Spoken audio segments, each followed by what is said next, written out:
The invitation to my parents' 40th anniversary celebration arrived via courier. Thick vellum paper, calligraphy addressing. Mom's signature style for events she wanted photographed in the society pages. I opened it standing in my London office, 17 floors above the financial district. The view stretched across the Thames toward Parliament. Inside, a single card. Mr. and Mrs. Harrison Whitmore request the honor of your presence. No +1. No guest accommodation. I called Mom that evening, mourning for her in Connecticut. Darling, did you get the invitation? I did. It's beautiful.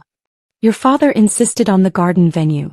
We're expecting 200 guests, the governor confirmed, and Senator Blackwell, and the entire board of Harrison's company. It's going to be quite the affair. She paused.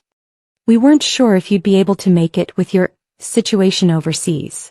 My situation. That's what she called my job as Senior Vice President of International Acquisitions for Meridian Global Holdings. The job that had me negotiating billion-dollar deals across 4 continents.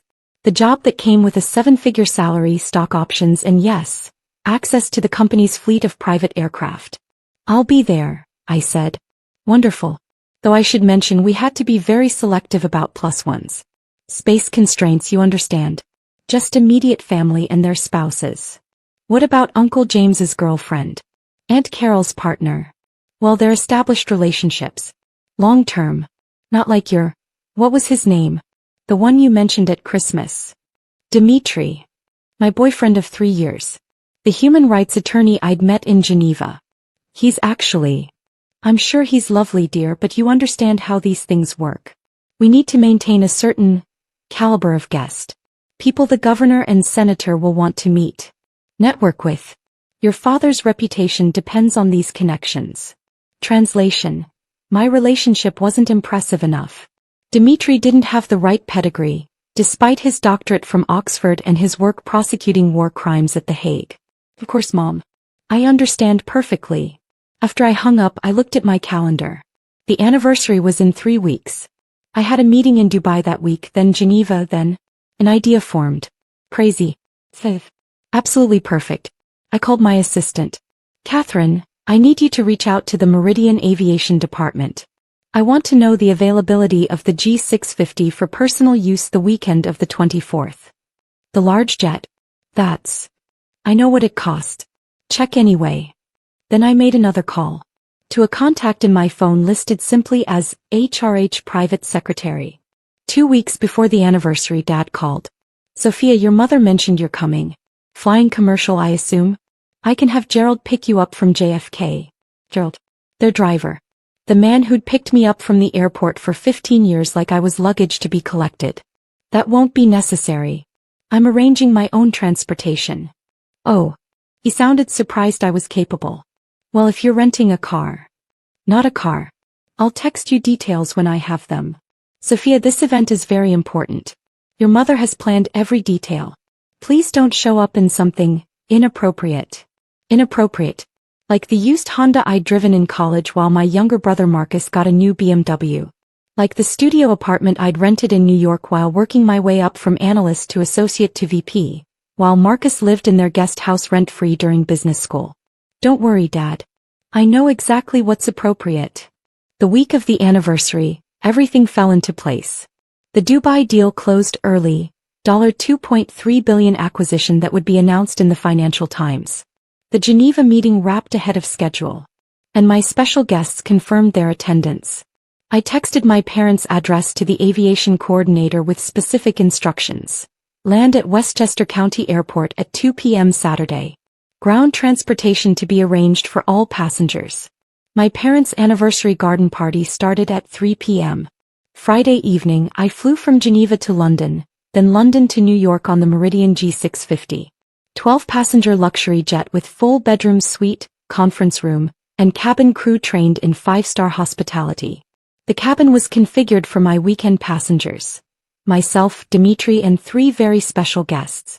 We landed at Westchester at 1:50 p.m. Saturday.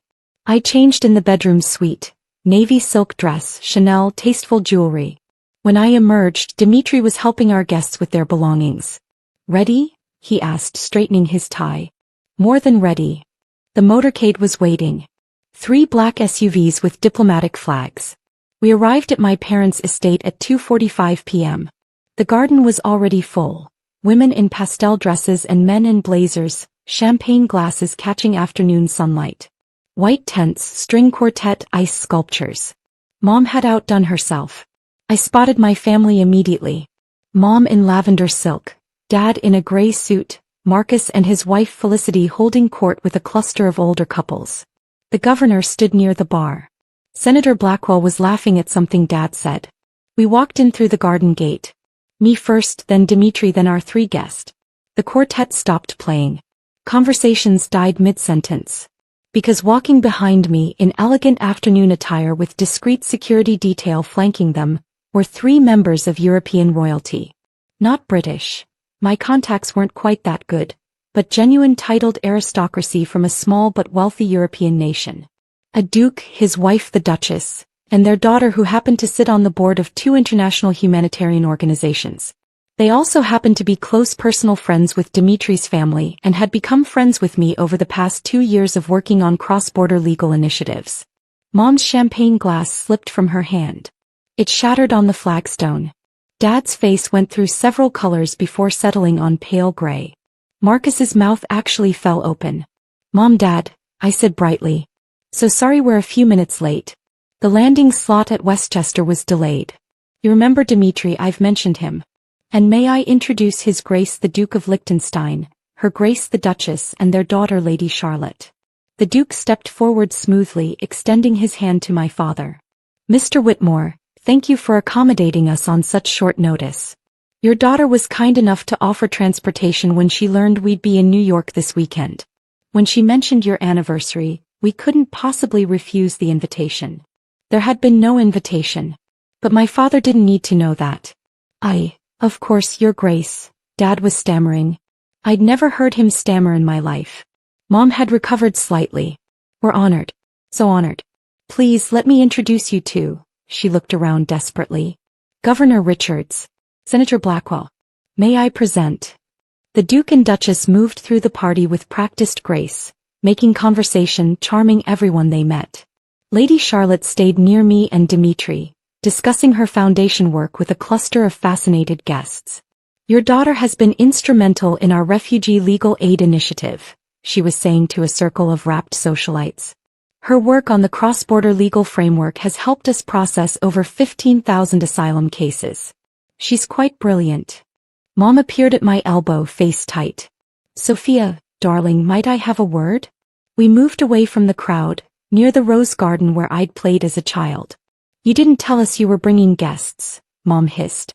Especially such significant guests. You said space was limited.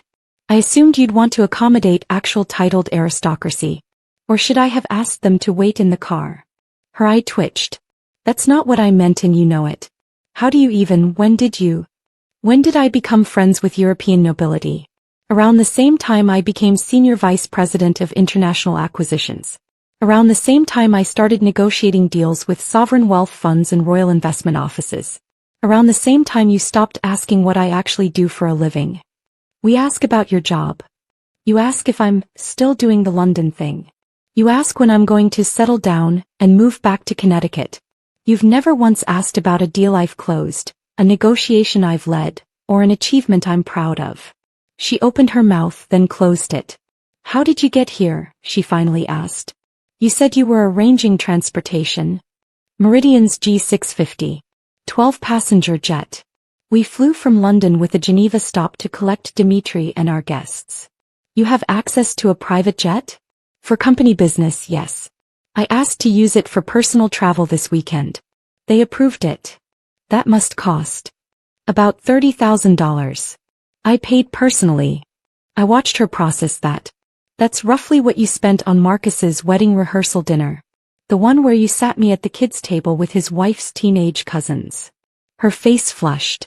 You're still upset about that? I'm not upset, Mom. I'm just done. Done pretending I'm less than I am because it makes you comfortable.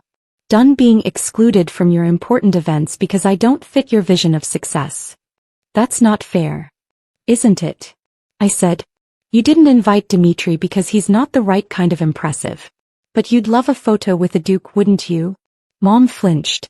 Dad walked up a little drunk, smiling too much. Sophia. The Duke was just telling us about business in Europe. He said you've been consulting for their investment office. Advisory role, I said. Helping them manage their portfolio. Dad blinked. That's impressive. You never said you worked at that level. You never asked, Dad, I said. You just ask if I'm still at that finance company, then switched to Marcus's promotion. His smile faded. Marcus has done well. He runs regional sales. That's fine. But I negotiate billion-dollar international deals. The Financial Times wrote about me today. Page 3. Dubai deal.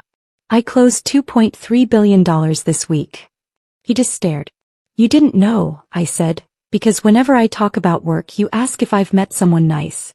If I'll have kids. If I'll come home and do something sensible. We just want you to be happy. No. You want me to fit what you understand. That's different. Marcus and his wife Felicity joined us.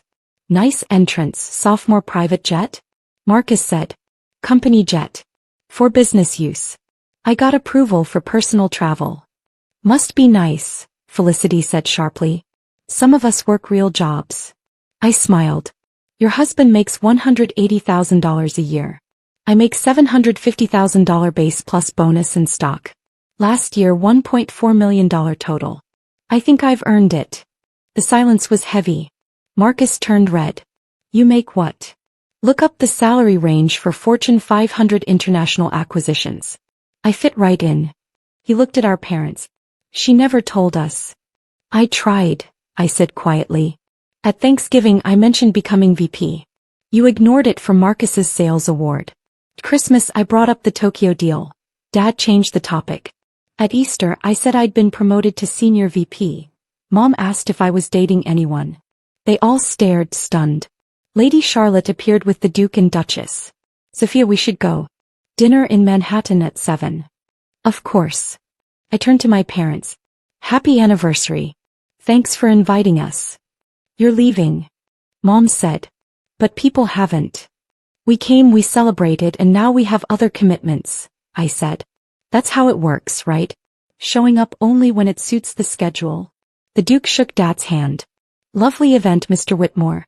Your daughter is a credit to you. You must be proud. After they left, my parents stood frozen. The governor wanted a photo with them, Dad muttered. But they're gone. Yes, I said. They are. I turned back. By the way, Dimitri prosecutes war criminals at The Hague. He has a doctorate from Oxford. Speaks 6 languages. He's kind, brilliant, and makes me happy. You didn't want him here because his last name isn't in your registry. Sophia, Mom reached for me. I'll see you at Christmas. Maybe. If there's room for me and my wrong boyfriend. I walked to the garden where Dimitri waited. The cars were ready. Lady Charlotte smiled as we got in. That was dramatic. Too much. Not at all, she said. Sometimes family needs reminding. They don't define your worth. And arriving by private jet? Perfect. Thanks, I said. And for being here. Anytime, she said. We flew back to London that night. Dimitri worked beside me reading case notes. I watched the sunset, feeling lighter than I had in years. My phone buzzed. From Marcus. Didn't know. I'm sorry. From Dad. Can we talk? From Mom. Dimitri seems wonderful. I'd like to know him. I put the phone down. Maybe I'd reply later. Maybe not. For now, I had a deal to prepare, a case to discuss, and a life I'd built by myself. They once said there wasn't room for everyone. Turns out I'd been important enough all along. They just never noticed.